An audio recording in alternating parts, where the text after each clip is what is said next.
Merci Marie-Georges Buffet, qui nous a permis de faire une transition vers la mission recherche et enseignement supérieur.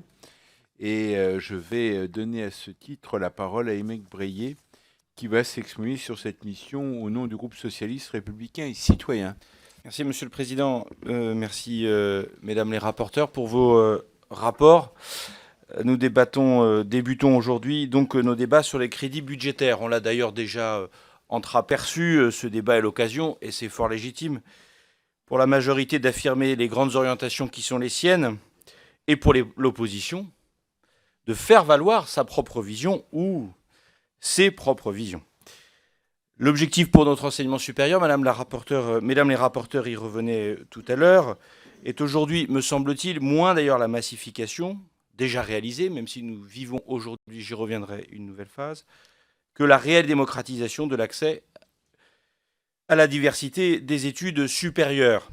Nous y reviendrons en commission élargie, mais quand même, le budget qui nous est présenté permet, me semble-t-il, de répondre, en tous les cas de commencer ou de poursuivre à répondre à cette nécessité, puisque, comme le faisait remarquer notre collègue de l'UDI tout à l'heure sur l'ensemble du budget de l'éducation nationale, celui-ci demeure le premier budget de l'État, et ce n'était finalement pas chose courante ces dernières années. Je relève d'ailleurs, pour m'en féliciter, que ce matin, nous abordons les 3 rapports dans le même moment, car cela n'a échappé à personne, que l'éducation nationale ne s'arrête pas au bac, mais poursuit au-delà du bac jusqu'aux études supérieures, et qu'il n'est pas forcément de mauvais ton de bien montrer, y compris dans nos travaux parlementaires, la continuité de la maternelle aux études supérieures. Je relève, comme l'a fait mesdames les rapporteurs tout à l'heure, que lors de cette rentrée universitaire, l'université française a accueilli à elle seule 65 000 étudiants supplémentaires, et il faut bien le reconnaître, occasionnant de réelles difficultés, même si elles ont été surmontées au cours de l'été. Mais les réseaux sociaux auxquels faisait référence notre collègue Marie-Georges Buffet en sont, encore une fois, la preuve. Toutefois, je voudrais insister sur ce point pour non pas voir cet afflux nouveau ou renouvelé d'étudiants comme une menace, mais plutôt comme une opportunité, et nous en féliciter.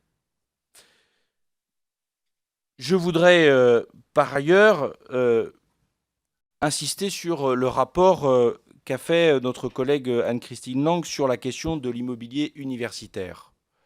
Tous les uns et les autres, nous le savons que c'est une bombe à retardement qui risque de ne pas retarder de beaucoup à exploser. Et le rapport de madame, notre collègue Anne-Christine Lang, le soulève avec attention.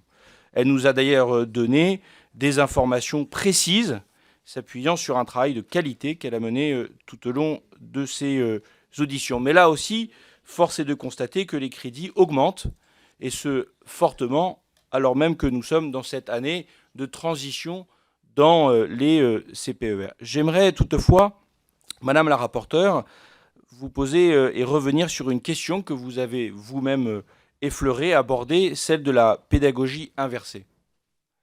Cette méthode consiste à proposer donc aux étudiants qui ont préalablement pris connaissance du cours mis en ligne par l'enseignant de tirer parti de la séance de cours pour approfondir les points qu'ils maîtrisent moins bien que d'autres. Il s'agit donc d'un changement intéressant qui va à l'encontre de bon nombre d'idées reçues que nous avons nous-mêmes pu parfois vivre. L'université injustement perçue comme un acteur de l'indifférencialisation et de l'apprentissage de masse, avec cette image un peu ancrée dans nos mémoires des amphis bondés ou moins bondés selon les heures des cours.